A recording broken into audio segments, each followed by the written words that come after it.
Most people's idea of Stonehenge is of a mystical and mysterious place filled with fog and chanting druids. The first part of that is pretty true, but that second bit about the druids? Yeah, not so much. I'm Siobhan, and this is Anglophenia. Stonehenge was built over many hundreds of years, from the late Neolithic until the early Bronze Age. The stones were raised somewhere between 2400 and 2200 BCE, but the earthworks surrounding them had been there in some kind of shape or form almost 1,000 years before that. The Celts didn't move into Britain from mainland Europe until about 500 BCE. That means that there weren't any Druids around until almost 2,000 years after Stonehenge was built. So it would have been an ancient monument, even to the Druids, which is pretty amazing. Who were the Druids anyway? Well, these men served as priests in Celtic society during the Iron Age. Most of what we know about the Druids comes from the writings of Britain's Roman invaders, so they're a bit unreliable. The Druids were thought to carry out religious rituals, including human sacrifice, and they were really big into oak trees. Like really into them.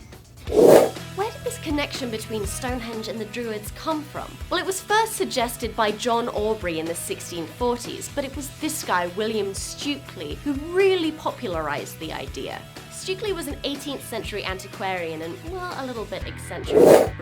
He was fascinated by Stonehenge and its surrounding area, which is covered in other strange ancient monuments. Now, to be fair, there is some logic to him assigning the building of Stonehenge to the Celts. If you look at historical sources, they are the first mentioned inhabitants of Great Britain. He was also the first person to notice that the standing stones were built to line up with the solstices. They were important dates in the Celtic calendar. There were also many theories about the building of Stonehenge circulating at that time, including that it was a Roman temple and that it was built by ancient giants.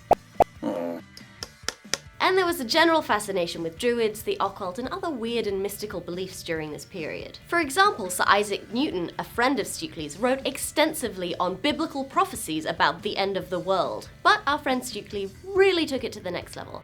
He became obsessed with the idea of Druids, to the point where he built a Druidic garden behind his house, he started doing rituals at Stonehenge, and he even started signing his name Archdruid Kindernax.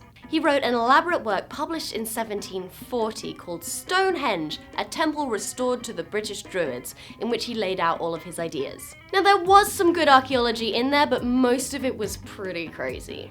But when you repeat nonsense enough times, somehow it has a way of sticking. You know, kind of like viral videos. Oh, I'm gonna ask you this later, but please share this on Facebook. The real builders of Stonehenge remain fairly mysterious, although researchers at the University of Sheffield have done some pretty great excavations there recently. Some of the stones were brought all the way from Wales. Wales! That's hundreds of miles away over very unwelcome, hilly terrain. And remember, these people hadn't even invented the wheel. Man, I am glad I have the internet so I can just fill my time with stuff. So that's where the connection between Stonehenge and the Druids comes from. One man's obsession with an ancient religion turned into an idea so universally accepted that it's almost always taken as fact. There are even modern-day Druids who have adopted Stonehenge as a holy site.